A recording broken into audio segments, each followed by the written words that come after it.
আমার হুসাইন শহীদ হয়ে গেছে কারবালার ময়দানে, আমি যাইতেছি। আমার হুসাইন ডাক দিছে নানাজি কইয়া, আমি রওজায় থাকতে পারি নাই রে।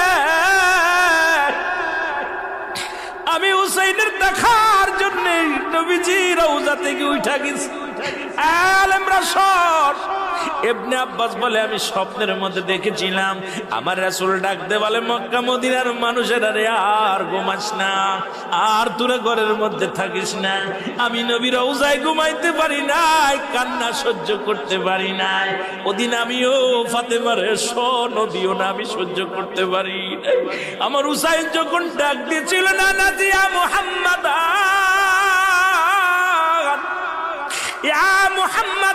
যেদিন ডাক দিয়েছিল রে, সেদিন আমি নবী রওজা থেকে পাগলের মতো উঠে কারবালা পর্যন্ত চলে গিয়েছিলাম।